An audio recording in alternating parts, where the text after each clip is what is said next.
was gonna tell you because you're mentioning, retaining people and stuff like that. Yeah. When you start off YouTube in today's world, you need to the people are so to build a fan base. You gotta start off with just how tos and dude. You're not wrong. My buddy has he started a YouTube channel. I don't even know if it's a year old. He's already at like 30,000 subscribers. Yeah.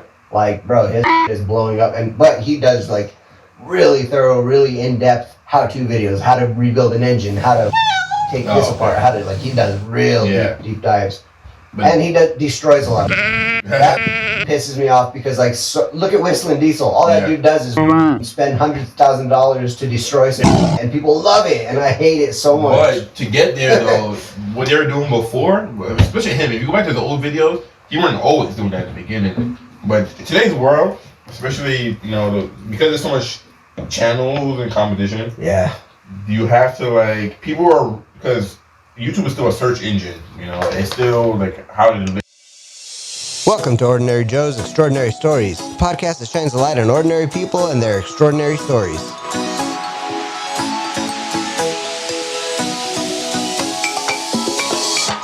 From small towns to big cities, we're sharing the real, raw, and inspiring moments that connect us all. Because every voice matters. Every story counts. This is Ordinary Joe's Extraordinary Stories. Welcome back, everybody. It's another episode of Ordinary Joe's Extraordinary Stories, and we've got another returning guest, longtime friend, Shakeem. Shakeem, welcome back to the podcast, bro. Thank you for coming again. I appreciate you taking the time away from your shorty and your wifey to come and hang out with my old ass. Of course. You got to spend some time for yourself sometimes, Good, man. I like that. Yeah. So, of course, I wanted to have you back on because you're a hella interesting dude. You got a lot going on in your whole world. The Kimberghini universe, let's call it. I really like that name. I know that's your gamer name, but I really like that name. That's when I think of Shakeem, that's what I think of. So that's good. That works. We never got to finish up last time. We didn't. You had a super interesting story, and I could have just listened to you all day if we didn't have a whole bunch of other shit going on. But I had to cut you off. Oh yeah. So today I'm hoping we can get through a little more, even if we don't finish and have to do a third. That's perfectly fine with me. But I want to hear some more about your story. So I think last time we left off, and you were still living in New York. We were discussing you working at the airport out there. Yeah, FedEx. Yeah. So then you were making the transition, I believe, to New Mexico. Is that correct? That's correct, yeah. So working at Macy's, FedEx, and then I got together with my current wife now, and she pretty much, she lived in Brooklyn, and then her mom moved here, so she had to move here. So we were figuring out what we're doing, and we always talked about when we get together where we're going to live. We wanted to get outside of New York. So it kind of worked out that she already moved here because this is outside of New York, I think we did talk about that a little bit on the last one. Yeah. Before we leave New York, though, I have a couple more little questions. What's the music culture like there for a kid growing up? Is it like the typical hip hop? You listen to who's out there, Wu-Tang, you got Jay-Z, you got all, Biggie and whatnot. Is that your typical music culture out there, or do you have like a mix?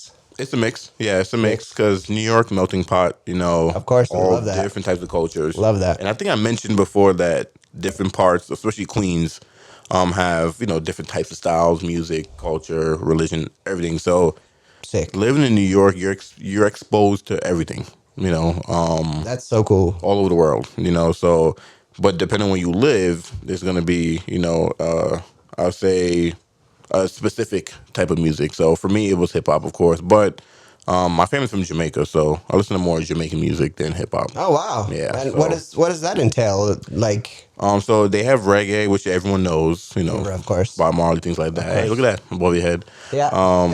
And then you have dancehall, which is the modern reggae, and it's more dancing, it's more rhythm. It's part of the culture as well too, and you can say they have their hip hop portion because reggae is more slow and it's more you feel it, you feel good vibes, and then dancehall is completely opposite. It's really fast. It's about dancing, living life, having fun, drinking, smoking, whatever. The modern reggae. That's Well, what people call it. I've got to say the only prior experience I have with reggae music, aside from Bob Marley, who doesn't know Bob Marley, Yeah. is Belly. You know the movie Okay. Belly. Oh, okay. Yeah. Got you. Fucking Yeah. love that movie. But yeah, that was like my typical idea of what Jamaica was like. Have you been to Jamaica? Yeah. I used to go every summer when I was younger, and I think the last time it's been in like 2012, so it's been a few years. But I practically lived there for a month in the No. summertime. Where in Jamaica were you?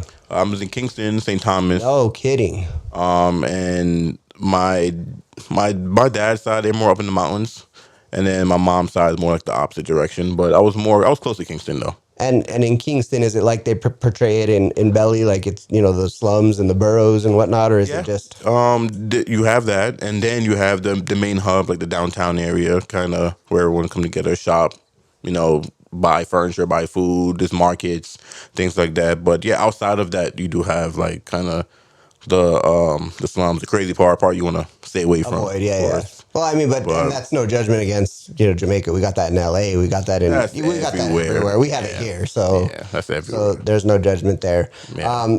That's really cool. I wanted to ask.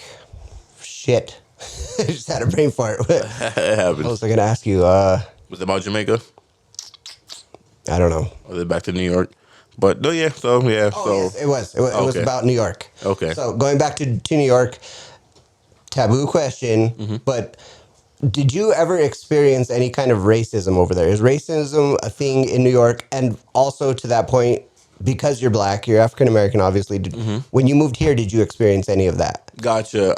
In New York, to me, you're surrounded by other, African Americans, so you're less likely to run into racism unless you go to like Manhattan, you go to the city. Oh, But that's but so embarrassing. but even when you go out there, no, not really. Everyone, I like everyone love that. is. I don't know. Everyone in mind their business. It's. I'm sure some people experience it, but because me and my friends, we were heavy into fashion and stuff like that. So we're always in Soho. We're always in Fifth Ave, all these other places, shopping, stuff like that. Of course, you go in the stores, people watch you, whatever. But like high end stores, things like that. But That's I, awful. I think coming to New Mexico, it's completely different because the demographic here, and I don't see a lot of people like me here. Sure. So I start to realize it. Like so. A good example. I'm jumping ahead back to living in New Mexico, but I've had some times where like I'm a car salesman, so a customer comes up, you say hey, welcome, blah blah. I've had a customer kind of zoom right by me, ignore me, Wow. pretend I even existed, and then ask to say they need someone. They need someone to help them. So I've experienced that. Wow. My wife actually experienced.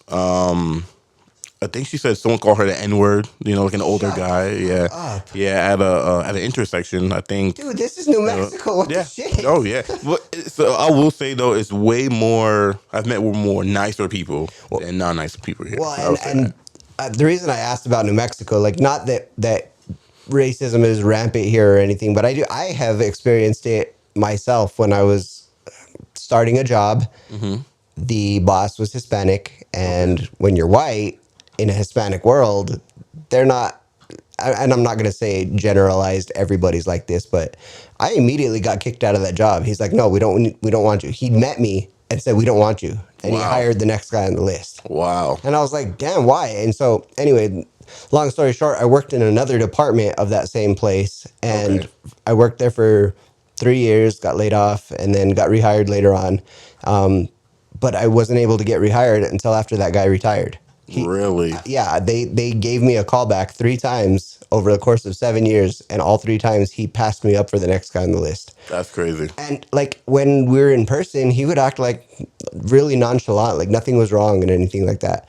And I don't know. Long story short, I was just wondering if you had experienced anything like that, because what I can tell, it's more the Hispanic culture kind of shying away from white people, and I don't know, maybe a minority run state. And it's not everybody. I have some of my closest friends are like from Mexico, Mexicans. So Yeah. it's more of a I want to say northern New Mexico Hispanic culture thing Oh that yeah. it's territorial. Mm-hmm. And he was a nice person to me. He never did anything personally against me or called me whitey or anything like that. But, just trying to take the opportunities away from me. But I think what I personally would experience or think that you would experience being in New Mexico is people trying too hard. Oh yeah, Trying too hard to look like they're not racist instead of just being themselves. You know what I mean? Like I've seen that too, not experienced it, but I've seen it done to other people. And I'm like, it's just another person. You know what I mean? Like they just want to be, everybody wants to be treated like a normal person. Everybody. It doesn't matter your race, religion, sex, nothing. You just want to fit in, be like a normal person. But so you've experienced people trying too hard? That, and then you can tell like certain kids are just not used to seeing someone like me, So That's fair. I've had customers where the kids are just they're just staring at me like, "What are you?" Just looking directly at you. But well, I feel it like, makes sense, It's I feel like that's a good thing. That I mean, not that they're staring at you and whatnot, but they're not going to be the type that like is immediately racist because that's they hard. don't know you. Yeah, They that's just hard. don't. They've never seen people like you, so that means that their parents aren't at home talking about like we are the superior race and you need to watch out for these. Like so, very interesting. I'm sorry that's way off topic. I was really curious about that. No, yeah, it's different. It's different for like just someone out here like me that live out here. Especially if you come from New York, you come from California, Texas, Georgia, things like that. Yeah. For me, it's a huge culture shock. Culture shock, Of course. and yeah, but I've gotten used to it. Whenever my friends come out here too, they see it too because you're not used to just not being around your own people. If that makes sense. That's fair. Because like me growing up, like in my school, we barely had like any like white people in the neighborhood. Crazy. I couldn't imagine being the minority, being a white person. Two or three kids, but since they grew up in our neighborhood, it's kind of like they're not like outcasted or anything like that. They kind of they kind of blend in with everyone. But that's cool. what I was used to. When I went to high school opened up to more different cultures, different types of people, things like that. Sure. And in college as well too, especially. Yeah, but college, I can see it. But coming out here, yeah, for sure. And then whenever me and Michelle, we travel stuff like that too. You can feel energy. You feel vibrations, and you can sense when people are kind of just looking at you, kind of like a dirty way, looking like a different dirty way. But you know what, we get used to it, and we've met way more nicer people than mean people. I just personally can't believe that still exists when we're in the year 2024. Like I can't believe anybody can still have that state of mind. But also based on recent events, I can't believe how unintelligent. Ignorant. Oh yeah. So ignorant. It's so sad. One thing else that I mostly go through too is you're saying how people kind of try hard. Yes. Or try to like be something they're not to try to fit in with me or try to like I get that a lot, especially with customers. I remember I had a customer. They were saying that it was an older lady, and she was saying, "Yeah, my grandchild, he's mixed and he has really curly hair, and I love my mixed baby, and I love his curly hair, That's great. And then she had another grandchild that was like not mixed, just full white. Didn't say not one word about them. Kept talking about the mixed child. And one thing me and Michelle talked about is her people like her that's mixed are like fantasized.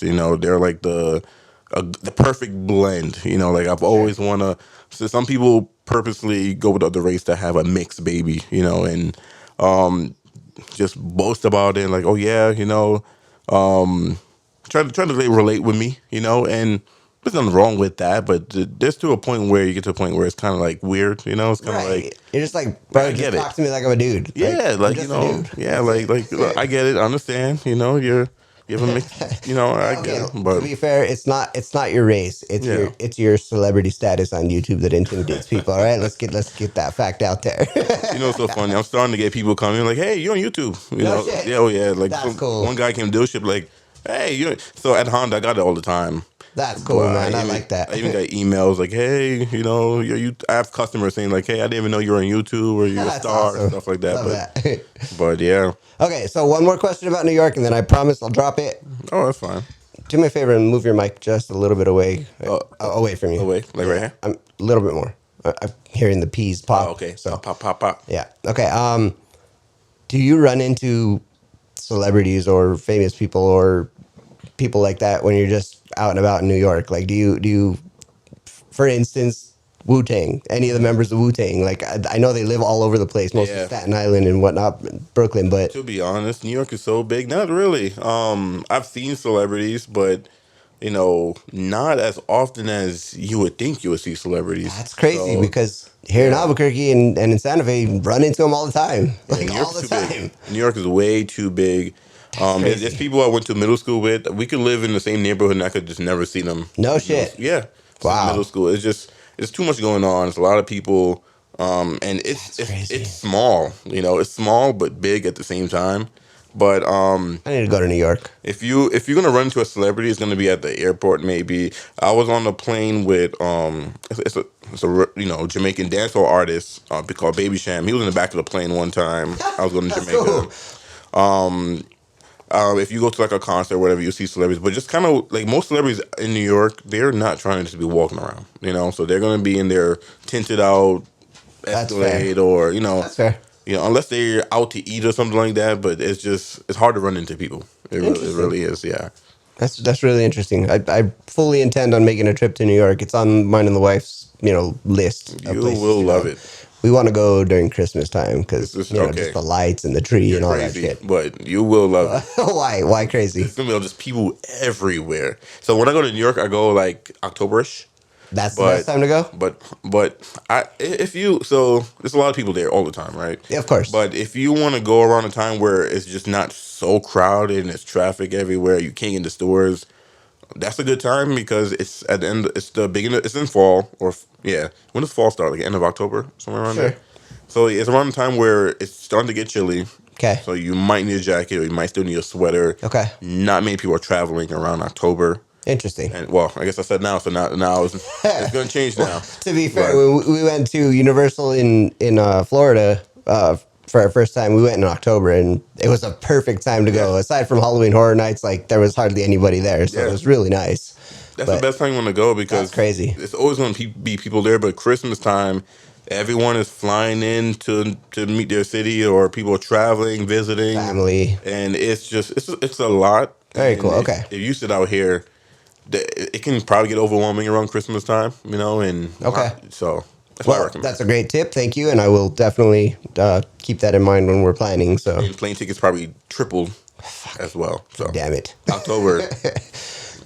All right. So, you guys moved to New Mexico. I think you said her mom or somebody had lived here. Yeah, so her uncle moved here first, I think early 2000s. Mom came to visit, loved it, and then her and her ex-husband bought a house in Rio Rancho. So, actually, she was sent out here before they moved out here. She was sent out here first to live with the uncle, and then went back, and then the whole family moved out here, and then we got more serious, and then I came to visit, and when I came to visit, just see what it's like. See if I do want to move out here. I will say my first week here, I've seen about 7 accidents.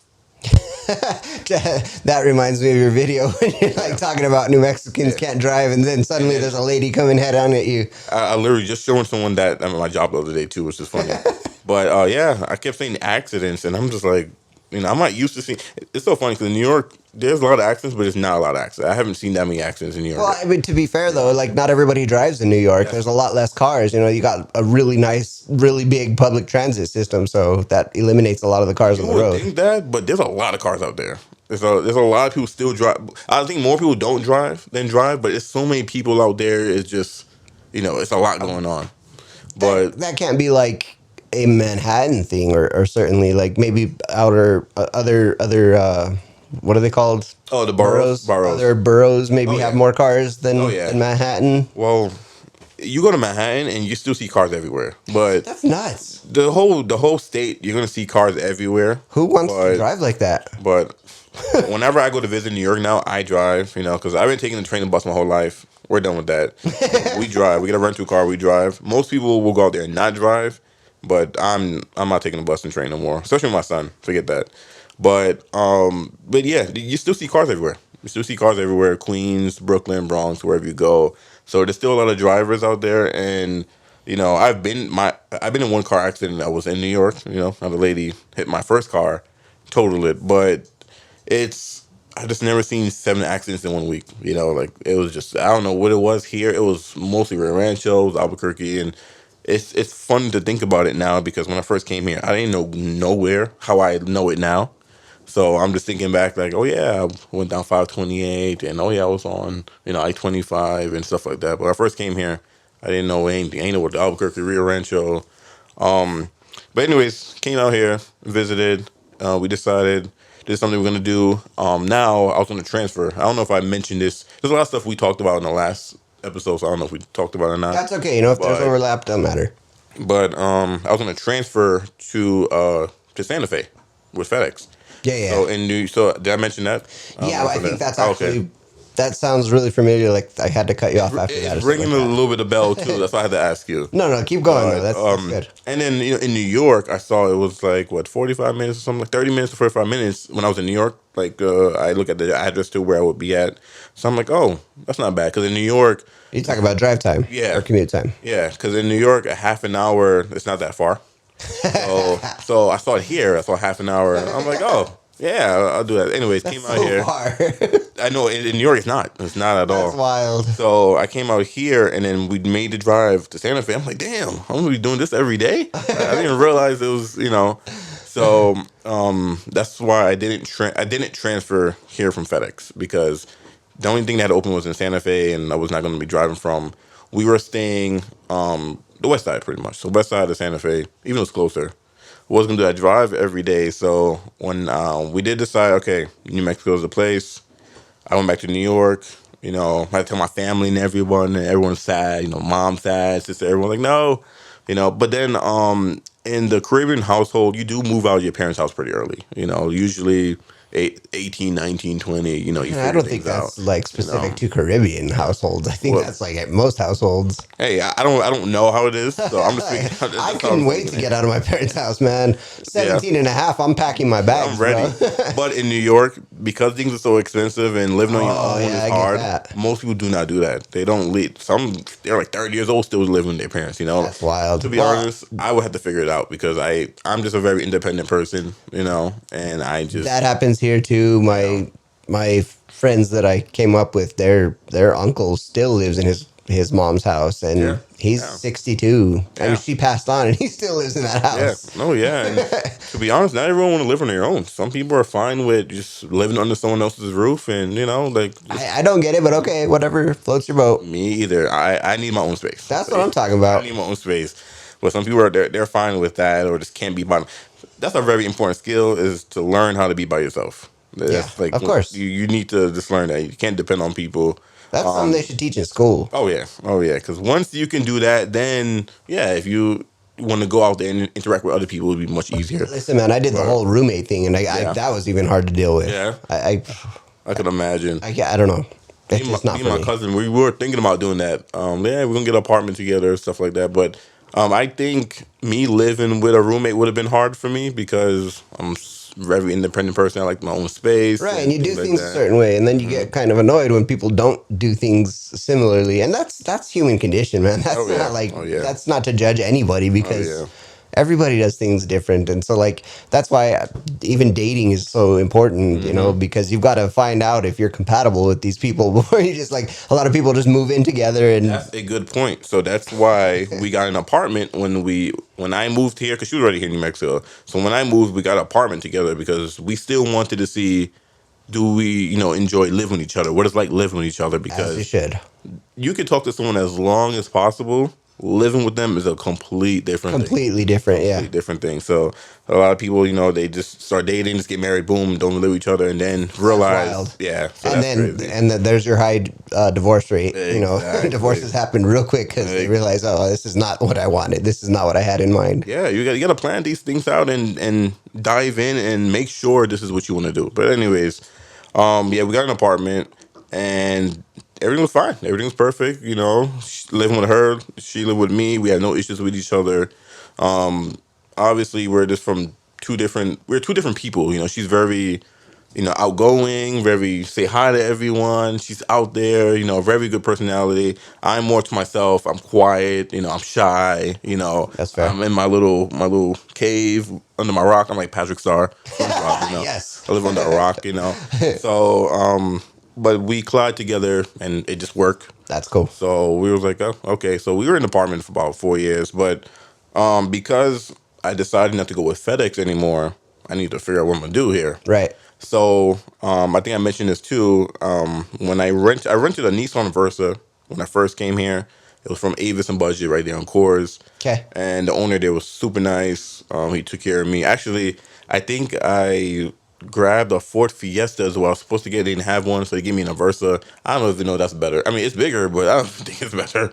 But because my Versa had manual windows, manual locks, I feel like you most cars are like that. Most rental cars. Well, Nissan for sure, but like if you get a Toyota, you're not getting manual windows, manual. That's a Like good I point, think yeah. every other brand you're not, but Ford and Nissan Yeah. you probably will. Yeah, that's a good So point. yeah, so I went to them like, hey, you hiring, and then yeah, he hired me right there on the spot. So let's see, we decided to move. I came here in 2016 in February, I think, or was it January? I think it's the beginning of February is when I moved here, or the end of Wow. January. I can't remember. You haven't even been here 10 years yet. No, That's no, wild. not yet. It felt like it, but no, not yet. So we got an apartment over there on the west side, right by the dealership, right by Honda. Okay. And before it was ready, we stayed at her parents for like a few days, something like that. And I came here with three like big, just FedEx boxes. I forgot what the size they were, but they're kind of it's not that big. And that's all your stuff. Probably about the size of this, a little bit smaller than this table right here. Okay. Three of them, and that was it. So when we had to move Michelle out of her mom house, oh my God, we made so many trips, Bro. so many things. And she lived here, and so many things. I was gonna say no judgment, but you, in my opinion, are minimalist as fuck. Oh yeah. Both of you guys are minimalist. Oh, yeah. I'm the opposite end of the spectrum. Like I'm self-admittedly a hoarder. I'm trying to work on it and trying to like eliminate as much shit as I have that I don't use and whatnot. And Sarah's helping me with it, but yeah, you guys are like completely polar opposite of me. Like I look at your stuff and you're like, this is all I need. I'm like, God, I admire that. That's so awesome. It's so fun. Yeah, the other day we were talking too with the garage. We were like, all right, you probably seen my videos. I was talking about getting rid of some Yeah. stuff. Yeah, we every few months we just look around and get rid of things we don't use. I admire it, man. I develop these like insane sentimental attachments to things, Yeah. physical objects that don't make any sense. And to myself, they don't even make sense, but I just can't overcome it. You gotta I'm convince working on it. yourself. And that's all that matters. I'm working on That's it. all that matters. That's the hard part of starting. But yeah, so we got the apartment, and she was looking at apartments while I was in New York. So we started that process pretty early. That's good. The car situation was interesting because I had to figure out what car I wanted. So I had her look at a manual G35. Oh, cool. I had her look at like an Audi A3 hatchback. I think it was like a manual one. So 16, the new Civic body style came out, and their SIs always come out a year before. So if the Civic comes out a new body style, there won't be an SI version till next year. Okay. So when I moved down, I still didn't have the car situation down, but I moved down here. I went to a Honda, my Honda actually, before I even started working there. I just went there, looked for an SI, and couldn't find one because they had no pre-owned ones, and then for the new ones, they weren't out yet. So I went to the other Honda in on Lomas, and no SIs either. The guy was trying to sell me like an M3 or something like that, like an E36, I think M3. Actually, that would have been a cool car, but I wouldn't. I still wouldn't. I still wouldn't have bought that. I'm just I like Hondas. But anyways. Well, and to be fair, like it's the BMWs are the parts are more expensive. They're harder to work on. It's fun to drive cars. So in New Agreed, York, I had a 99. I had a 99 520i. I love that car. But yeah, parts were expensive. Everything, rotors, radiator, anything was expensive. A key. But really nice fun driving cars, but everything else that comes with it, I don't know if it's worth it. But hey, if you got another bank account for that, then whatever. Because there's some enthusiasts out there that will die by BMW and tell you, what are you talking about? I know it. So I end up buying a brand new Honda Accord, 2016, and Michelle got a brand new Honda Civic, 2015. So I don't know if you remember that white Civic we've had on channel. It was a long time ago, but Yeah, we bought two brand new Hondas. Finally, we were able to move into our apartment, so we moved in third floor. Oh, ouch. Yeah, third floor, but it was a beautiful apartment. It was 1,000 something square foot, I believe. It Oh, was that's two cool. bedroom. Yeah, 2 bedroom, 2 bath. It was very spacious. The second bedroom was my office gaming room thing. The second bathroom was her makeup room thing. Okay. And yeah, we were living with each other. To be honest, we never really had like big fights. Like we've had disagreements, of course, because that beginning stage of dating, you're still figuring out the other person, so you're gonna clash. Yeah. But we didn't have it where someone had to move out or things like that. So like it's so funny how we got together because it started from Instagram. I think I mentioned that too.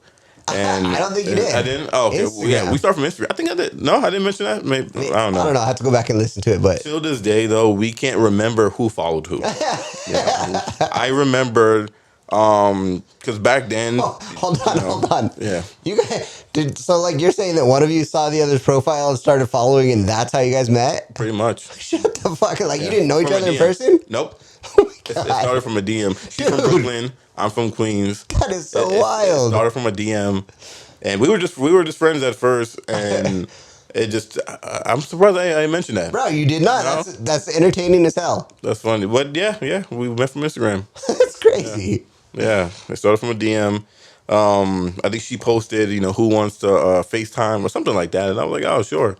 And then we FaceTimed, and the rest is history. Here we are. Bro, your generation is wild.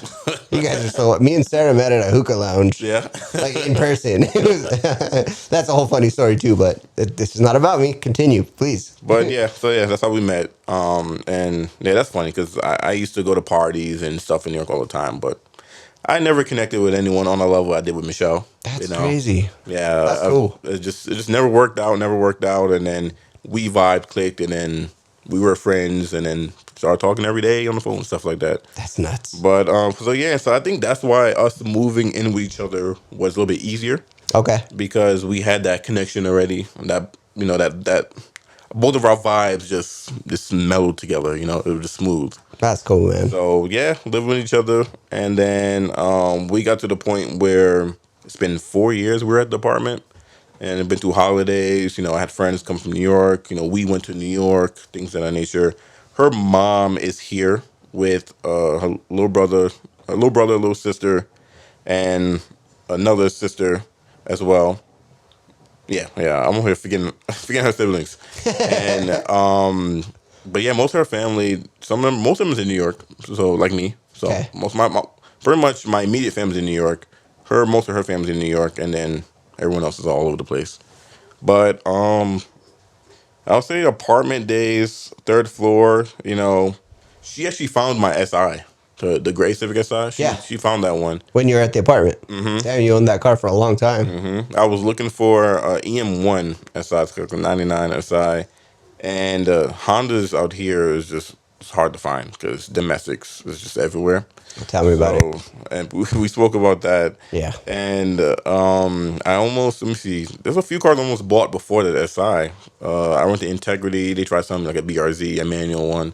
I told them I want a manual SI. Let me know when you get one. And it's funny because they finally got one, but I already bought that car. I had the Accord, and I just bought the Accord just to have a car. It was an LX base model, Sure. nothing crazy. CVT transmission, 2.4. I think the Accords they had a K24 in those, and I was bored of the car, after like a year because it's not me. So, but still had it for a while, and then it was time to get a project car. So that's actually before the SI. I actually bought a '90 Accord. It was a 5-speed coupe, blue interior, blue exterior. That's the like more square Accord, right? Yeah. It was a CB7 is that chassis. I think I had one too. You get a CB7? Oh, Yeah, I think nice. so. And yeah, that's before they got more rounder. Yeah. And this is my favorite looking Accord ever. Like I love that generation. I love I like that Civic from that generation, the '90 Civic. Like it's a freaking box. the EF. You like the EF? Yeah. Yeah. I love that too. I like the EG. I actually do like the curvy EG, but yeah, I got that Accord. I got it for $500. I think $500. And I had it for a while. I made I made 3 or 4 YouTube videos on it. My friend, we put a header on it. It was the hood was kind of caved in, like not caved in, but like pushed in. Okay. So it was like dented from top of the hood. I don't know what the heck they hit. They hit something. Maybe they hit like a lifted truck under the bumper because only the hood was pushed in and that was it. Everything else was fine. Interesting. So I went to You Pull You Pay and there was a black hood there. Perfect. Bought it for like, I don't know, $40 or something like that. Slapped it on there, put a new battery on there, and I was driving that thing. Nice. And the reason why I bought a manual car is because let's go back in time actually, because we need to figure out. I'm at Avis and Budget. I was renting cars. I was only there for 3 months because the person that the guy that hired me, it was like I guess there's not really no benefits because he owned that location and it don't come with like if I worked at the airport at Avis and Budget, you get more benefits than like a franchise, I guess, or something like that. Crazy. So there were no too many crazy benefits. I'm just like, you know what? If I move across the world, I should have something. So I started looking, and I got many job offers. Mannheim wanted to hire me on the spot. The it's like a what do you call those? Where you bid on cars? Auctions? Auction, Okay. yeah. Mannheim auctions, and it was what $8 an hour, I think, or something like that, or $8.50 or something like that. Bro, that's wild when they're bidding on cars that are $1 million cars. So my job would be just moving the cars around all day long. Oh, that'd be cool. And then I love that. Yeah. Like, that's like my perfect job. If I can make a lot of money doing that, I would just do that forever. Facts. So it was Mannheim's over there by Broadway. Over there past the airport over there. Okay. So it's the other side of town. But I was like $8. I was like, hell no. So they were ready to hire me. I told them I'm gonna pass. Yeah. So I live on the west side. So I went to every dealership. I went to Nissan. I went to Honda. I went to Integrity. I went to all the dealerships. And Nissan wanted to do a second interview to be like a lot guy. Integrity went to a second interview. When I went to Honda Perfection, someone just got. He just walked. I think he quit. I think one of the lot guys just quit. Like as I'm walking in, he's walking out. So I did a interview, and they already hired me right there. They were ready to hire me, and then I was like, yeah. And then one of the other guys, he was like, yeah, you're gonna love it. So I got into there, and ideally, this was like this perfect job. I moved the cars around, I parked them. I have to go deliver cars, pick cars up. I drove to Santa Fe, Roswell, Farmington, all over the place. I did it for Land Rover when I was younger. You was a lot guy?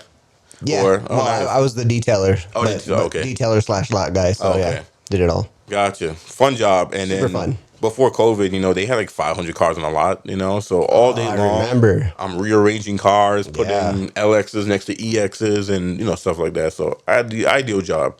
Didn't pay that much, But it was fun. But it was fun. It was fun. And then I end up just knowing everything about all the cars because, me. Like, I love cars and I like trim levels. I like packages. I like what comes with this comes with that. It's not just the car itself. I love how a factory build a car and there's different models of a certain category. So I knew everything about the cars. And the manager was like, "Hey, once you try sales, people love you. The cars."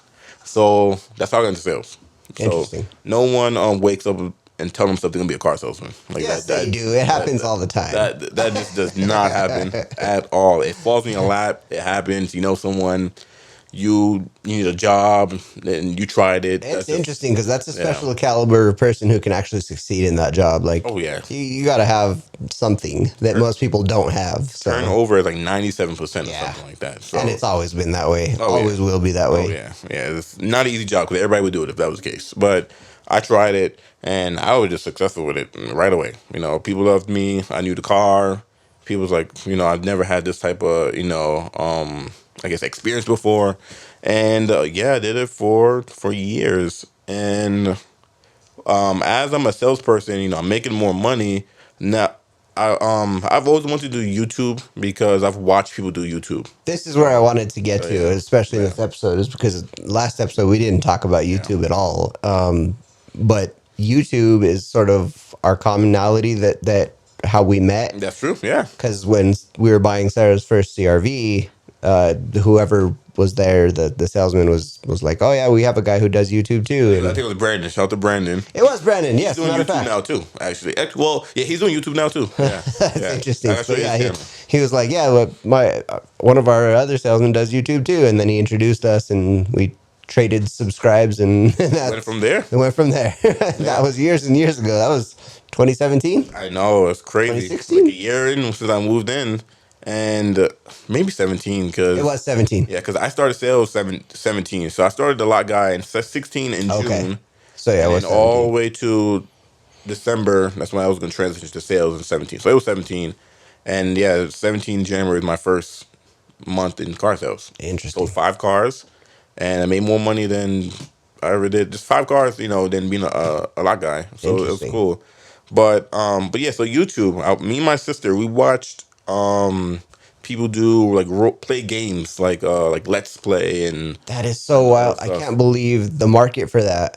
People just watching other people. That But was back in two. That was back in like 13. That's like 2012, 13, somewhere around there. dude, I'm watching people do around that. 14 to 16, when I was building police cars, we had a guy who was wrapping the police cars for us because most of those cars are wrapped. They're not Okay. painted. Yeah.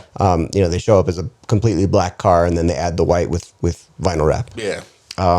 This guy at one point didn't have a babysitter for his daughter, so he was bringing her to work every day. And this girl was probably, I don't know, 8 years old. She would sit in the break room, and we had like a, I don't know, 50-inch TV in there or something like that, 55-inch, and she would put her YouTube on that TV and blast it like full blast volume. But it was Minecraft. That's all she would watch, is other people play Minecraft. And I'm Yeah. like, I was thinking to myself, like, you realize you can do this, right? Yeah. You can play this game, but you would rather sit here and watch somebody else play it. Yeah. That's wild to me. Actually, let me get into that. So, the reason why I think most people watch Minecraft is because Minecraft wasn't out on console then. Back then, kids could not afford PCs. I couldn't afford a PC, and I watched people mod GTA. So like GTA 4, like go like so. I started doing it when I did my gaming channel, but Yeah, I remember. before I had a PC, you couldn't do it on console. So it was just so cool to watch someone do it because I couldn't get a PC, So, me and my sister, we watched. I used to watch a guy. He did he did role playing as if he's a police officer in Grand Theft Auto. So he has his patrol unit.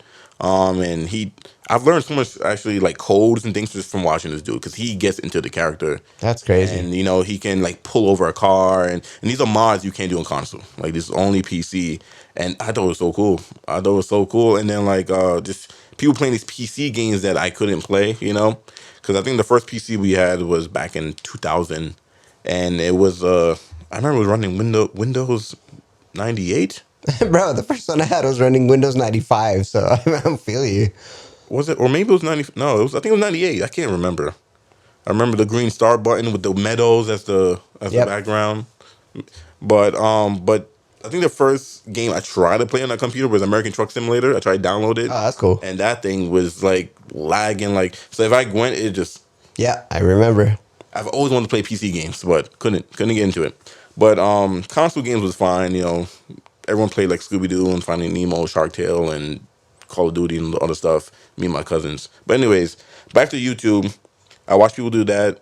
I was heavy into cell phones, so I used to in New York. I used to buy and flip cell phones, Interesting. especially like when I bought my first iPhone.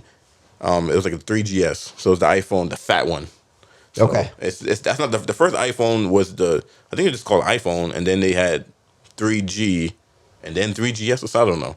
But anyways, I got the first one I had a camera in the front because the one before didn't have a camera in the front, or maybe they even had a camera in the back. I can't remember.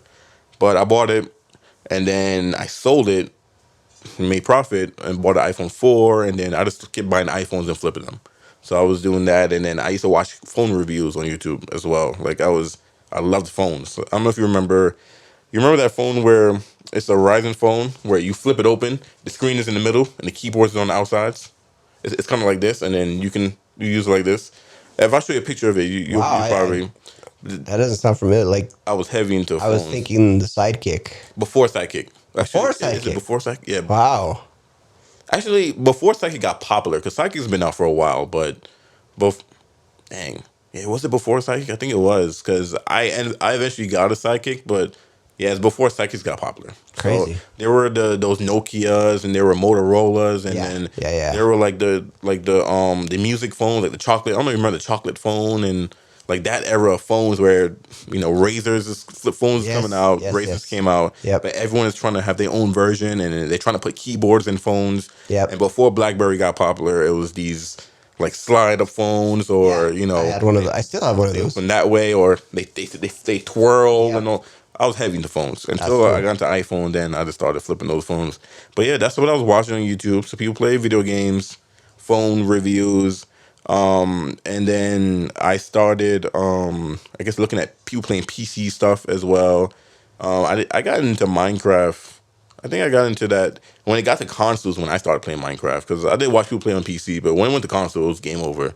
But anyways, Michelle knew that I was always want to get into YouTube because from young I've always made videos. I've always recorded. That's weird. So did I, So dude. What, yeah. what, what? Real quick, what was your motivation for that? Where did you get the drive to make videos? What was your thought process behind that? I don't know what it was. I I mean, just even pre YouTube, was there something that was I've telling you to make always videos? always want to make memories. Same. So That's it, so dude. That's so crazy. when so remember I told you I used to go to Jamaica Yeah. and something when I was really young. My mom had a camcorder and I I thought that thing was so interesting. Like, it's the first time I've seen one. She made a video. When we come back to New York, we would replay all the videos we made Yeah. in Jamaica. And her camcorder had the small little cassettes. I don't know what the small ones are called. The 8 millimeter. Yeah, yeah, the small little 8 mils. And we will. You can. I remember you had a regular VHS, and then you can put the 8 millimeter in the Yeah, yeah. The VHS little and watch. adapter. Yeah. Yeah. So we used to watch those videos, and I thought it was cool. Just playing back, watching myself, seeing Dude, that myself, is so interesting. and I had a very similar thing. Interestingly enough, I was a broke kid so my obsession didn't start until I graduated high school. And then, people had their cameras all the time and I was like, dude, I want to be able to record all this shit. I don't want to just take pictures. I want recordings. And hmm I worked for Walmart and we were doing a remodel and the building that they rented was basically an abandoned building. It used to be a pawn shop at one time and it oh, was going to okay, get torn down when we oh, were okay, done renting it. And I was in one of the rooms in that building one day and I was looking up in the corner and there was a camcorder sitting up in the corner. mm, It was what they used for security surveillance. hmm, And I was like, bro, they're going to tear this building down. And I bet you nobody even knows that's up there. So I yeah, climbed up there and took it off and yeah, took it home with me. That was my first camcorder. And dude, I recorded for years with that thing. that's I cool. have so many tapes of just dumb random bullshit.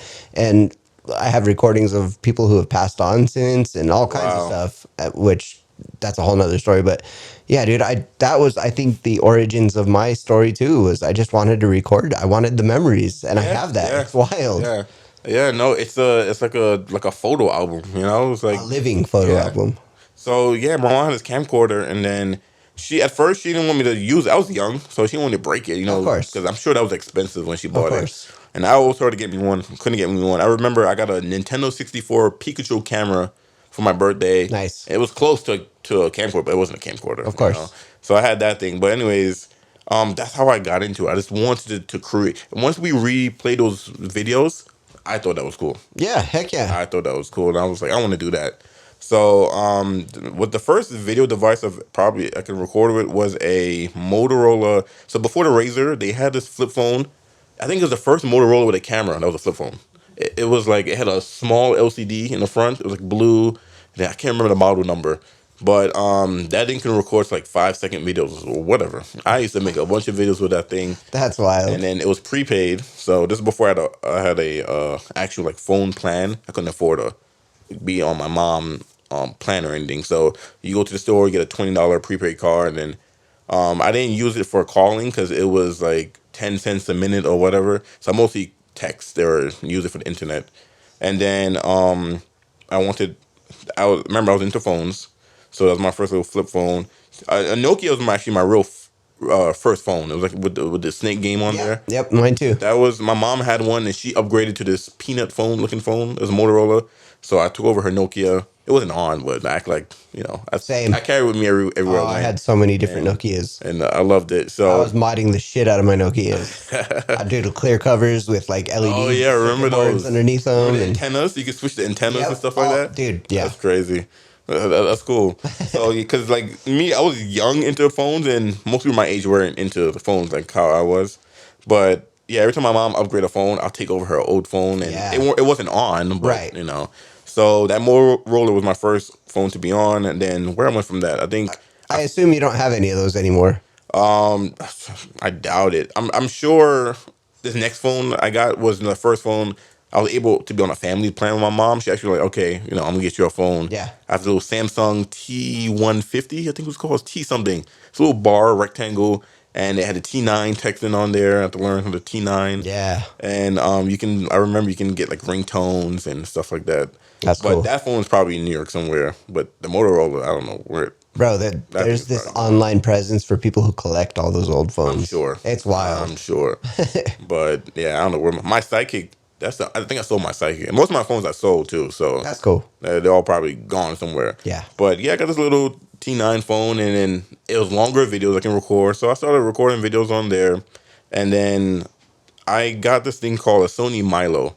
So I don't know if you remember that. They had two versions of it. They had a fatter one. It was like, so I gotta show you a picture of it. But when you hold it in your hand, it got two little outer circles, and it can slide up to reveal a keyboard. It was like a tablet before tablets, or what would you even call those? Like it has a keyboard. You can go to connect to the internet, but it's not a phone. So I don't remember what they were called those.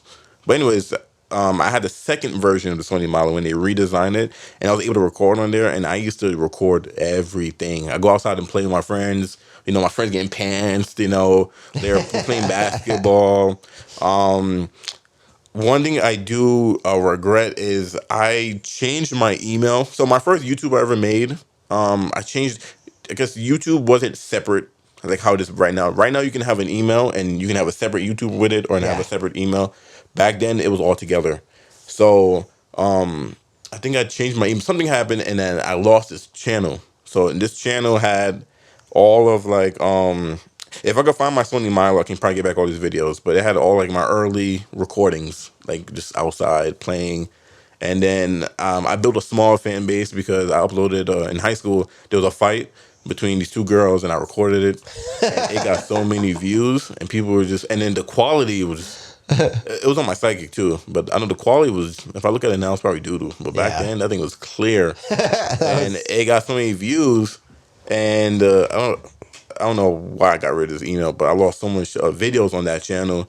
If I could find it, you'll see some old Keem, some like original recording YouTube Keem. Well, Like, shouldn't that channel still exist on YouTube? no, it's gone because I got rid of. So when I got rid of the email. So when you got rid of the email, they took down the channel? Well, it was connected, so it's gone too. That's weird. Yeah, That's crazy. right now it's easier. Right now you can get rid of the email, and your channel won't go nowhere. But back then, like early YouTube, it was tied to your email. So once I got rid of the email, everything was gone. Oh, that's crazy. Yeah, everything's gone. If I still had that, there'll be some fun things to see me when I was younger. But yeah, ever since that camcorder, everything that can record, I record. I had the Sony Milo, I recorded on that. Um, iPhone days, I started recording, and then I got a BlackBerry, became popular, made videos. I was always social media wise too. So when social media got big and you can put videos on Instagram, I remember it was only pictures at first. Yeah. And then when you're able to put videos on there, I would just putting videos out like crazy on my channel, like all my friends hanging out. Usually funny things like Of course. someone's tripping, someone fall. Yeah, yeah. People roasting each other, things like that.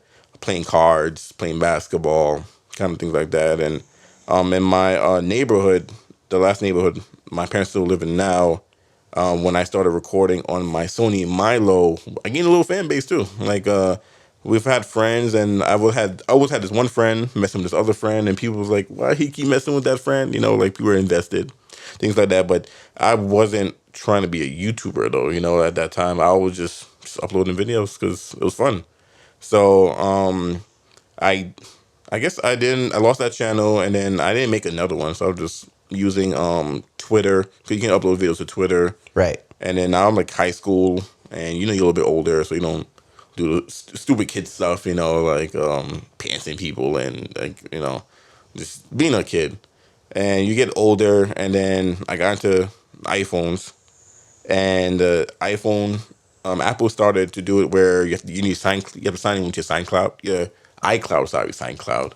You sign into your iCloud, or the phone is locked, you're locked out. Right. So when that started happening, I couldn't sell phones anymore because I used to, let's say someone lost a phone and someone found it and sell it, I would buy it and resell it again, or I find the phone, I'll sell it. But when a phone was iCloud locked, you're done. There's nothing you can do with it.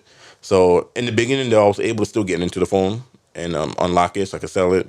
But then now they just brick your phone now if you think it. So no more selling phones. This is like high school days. And then you mentioned a Psychic. That was the best phone ever in the world. I had a Psychic LX, and it had the Tony Hawk edition. So the back of it was a grip tape. That's cool. Back of the phone, and then it had the Tony Hawk designs on it. And then when I was in middle school, Psychics were taking off, and I didn't have one, and mostly everyone had one, so I really wanted one. So when I got to high school, I was able to get a job and buy one, and love that phone. Social media days, like remember AIM or AOL? Yeah. That was the best. You Yep. had your away message, you have your little icon, and you kind of just you went to the park, you put your phone down, and you played whatever. When you're going home, you check your messages. Good times, good times. Yeah. But yeah, things are different now. But anyways, that's how I got into YouTube. And then Michelle was like, "Hey, you should, you really want to do YouTube? You should start again." I was like, "You know what? I should start back up." So when I knew I was gonna move here, I told myself when I moved here, I'm gonna start a new channel, and this is just the beginning of my new channel. So if you go all the way to my first channel on my main page, there's a video called vlog series or something like that, and I'm over here with the blue cord I just bought. I'm talking how I'm gonna start recording, making vlogs. I'm over there by the river on Alameda. Over there by McDonald's or the open space. Yeah. But across from open space, there's like a little dirt patch where people go horseback riding and stuff. I'm in that little parking. Nice. And I'm making my little video, talking about how I'm gonna do car builds. I'm gonna do this. Pretty much everything I'm doing now. Yeah. The only thing I didn't mention is car reviews, because I never knew I was gonna do that. Right. Yeah. So that's the beginning of this channel, and I guess we're gonna have to get into the second channel, down the road. Okay, we'll do that on another episode. Yeah. But so now, how long have you been doing this channel specifically? 2016. Yeah. 2016. Yeah. So you're about 8 years into it, and you've got a significant following. It's nothing to scoff at. You've got, what, 20-something thousand subscribers? No, not yet. 10. I'm about 10. 10,000. 10,300, around there. Dude, it's still a lot. Hey, I started with 0, so. Now, obviously, you're not making that big YouTube money or anything, but I'm sure that you're getting some income from it, right? I am, but my second channel is like doubled. No kidding. Yeah, it's like double what I make on. Oh, that's channel. The review. Yeah. And are you still doing the third channel, or did it's 4 actually? So, 4 channels. So the third channel is an unboxing. I have like 3 videos on there. Okay. I really don't have too much time for that channel, to be honest. That's fair. That's gonna be something I put out a video once a month or something. That's fair. And then I have a gaming channel as well that also has like 3 videos on there. Okay. Interesting. So those all stemmed from one channel though, right? Like it all started with this channel, and you're like, okay, well, I'm doing a lot of gaming videos, let's make that its own channel. And then I'm doing now car reviews, so let's make that its own channel. That's interesting. I had a very similar path with my YouTube channels. I started mine originally as just something fun because I enjoyed making videos, and then I was like thinking, I'm going to do all these car builds, and I want to document it. I want it to be around when I'm no longer around that I did this. And then I also thought, well, I do a lot of funny shit. Well, sometimes, and I say some funny shit, and I'd like that to be around long beyond me. And so I started my channel as just an overall everything. And then it turned into skits, it turned into car builds. And then again, it sort of evolved the way yours did, where I was like, okay, well, I'm going to start doing XYZ, and that's going to be its own channel. And now it's, the Toy Box Garage. I have my Master of None, which is more like the vlogs and the skits and all that. And then I have the podcast now too. So Yeah, it's very interesting how that all flow ebbs and flows, and evolves into something that it didn't initially start out being. Really interesting. But I But yeah, oh yeah. This channel, it's been a gaming channel. It's been a gaming channel. It's been a vlog channel. It's been a car building channel. It's been everything. But actually, that's something I want to talk to you about too. Probably when we get off of this as well too about YouTube.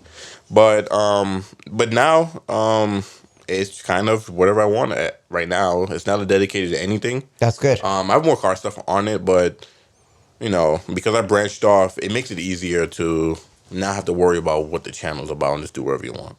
I I don't know if maybe you have a similar situation, but I'm having a hard time with people retaining people's attention, and I totally blame TikTok for it. People have a 30-second attention span nowadays, and if you don't catch their attention within the first 2 seconds, they're gone. Oh yeah. Like they click on the video and you can't even get a word out, and they're like gone. That's what I want to talk about. You. I want to give you some gems, but I'm gonna do that off. Okay. I'm gonna give you the sauce off the podcast. By all means. But we're gonna talk about that. I got some gems for you. I appreciate that. Yeah, it's a different world today. It really is. But especially with YouTube, it's becoming more saturated. More people are doing it, and it's some people are trying to just do it for the money. Some just kids are just want to be YouTubers. Bro, I have never made a celebrity. It's even a hinkling of a celebrity from this. I've never had a viral video. I've never made a penny from it. I do it personally because, like I said, I want the documentation. When, God forbid, if I pass away or something, I want some living memories of me to be out there still. Yeah. And I want people to be able to be like, this was my friend, and go back there and be like, this is my friend. He did this. Check it out. Yeah, and relive certain things. I go back to old videos all the time. I do too. And rewatch all the time. Too. Like I'm just so glad that because there are days where you just don't want to record, and then you're like, yeah, let me just do it anyways, and then you tell yourself like, dang, if I didn't do it, I would never, have Right. So it's a good concept. There's days where I'm not motivated at all, and I'm even my first videos, I was like, I really need to make these skits, and I wrote this whole skit out, this whole dialogue that I was gonna have, and then I was like, sitting around, like I was pushing it off, and one day I was like, you know what? I'm gonna get in the garage and I'm gonna do it today. I'm gonna make myself do it. So I went out and I did it, and man, that thing it's still like people still go watch those videos. It turned out really well. So, it's kind of it's funny how some days you don't have any motivation, but those days you actually end up making really good content. Oh yeah, and that's what you need. You need that. I mean, mentally too. That's what it is too. You have to just make yourself like, no. It's easy to just quit and just not do anything. Oh, it's so easy. So if you can get over that hump, those are people that become successful. But also, when you're doing this just to do it, everything comes behind it. The viewership, the being monetized, things like that, all come behind it because you're passionate about doing it. And yeah, same thing with me. I just love making videos. So that's why I do what I do. And creating the memories. That's the number one thing. I think that's the most important. Well, as far as my path is concerned, having those memories is awesome. That's me, 100%. Because you never know. You never know. And then you're talking about things and telling people stories, and you're like, oh, you know what? Just here, go watch this video. You can actually see it happen. I do it all the time. That. I love that. They were like, oh, hey, how you know this person? I'm like, oh, I went to car meet with him. Hey, look at this video. We went to car meet. Yeah. That's the name of my job, by the way. That's so awesome. But yeah. All right, man. Well, I've taken a whole bunch of your time again, and we've got things to do right now after this. I'm going to go introduce this man to disc golf and create another disc golf nerd. So we are going to do this a third time. Part 3. I apologize for making you come back here and do it over and over, but I think this is fun, and I really enjoy hearing your story. You got a lot of cool, interesting stuff to talk about. So you're allowing me to just relive these things or remember certain things. So great. It's and then in the future I'm gonna be able to watch all these parts and show my family, my wife, as we progress in this podcast and you keep coming back, we're gonna get into you got a shorty now, and when he's older, he can go back and watch and listen to all your stories. And like, I have a thing where I really want to get my grandpa on here, and I want to get my dad on here, and it's weird because they're not that type of person. They don't want to do it, and I'm having to like struggle. Like, this is important to me. I want to hear your stories. I want them to be around after you no longer are, but they don't like think that way. And so this is different. This is different. But now that we're doing this, and I'm thinking about it, like, these videos are going to be up forever. So long after we're gone, people can go back and like hear our stories if they want to. And I really like, that's really important to me as far as this podcast is concerned. If it never blows up, I could care less. But our stories are going to be on here forever, and anybody who knows us or wanted to say something about us or remember us can come back to these videos and be like, oh, that's cool, I never knew that, or that's a cool story, I was there, I remember that. Like, exactly. Unfortunately, too, when one of us do pass away, that's when people are going to tune in even more. It will blow up. I don't want that. That's what happens. I don't want that. That's what happens. I know. Before that happens, but even if you live to 70 years old, something like that, once you pass away, the next generation will be able to relive this and like, can kind of go back in your life, go back in my life, and go through different memories that we've been through because we have this online. So it's a good thing. And another thing is, should for whatever reason something happen to, say, you blow up and you get super famous and I can no longer have access to you. I don't say that. I'd be like, look I knew him before he was famous. We did this. No, I'm really humble person, but I know I'm just fame playing. and money changed a lot of people though. A lot of people just take off and forget about things. It's what it is. But I appreciate our time now. So glad to be here. Thank you again for taking your time away from your family to come hang out with me. And I'm going to enjoy some disc golf. This is going to be awesome. All right, let's do it. All right, buddy. And I will see you again coming up in the future. Yes, sir. All right. Next part. Well, thank you all for tuning in to another episode of Ordinary Joe's Extraordinary Stories. I don't know if I consider you an ordinary Joe anymore after all your cool stories, but thank you guys for tuning in. Come back and we'll see you for another episode. All right. Take care. Thanks, brother. Bye-bye.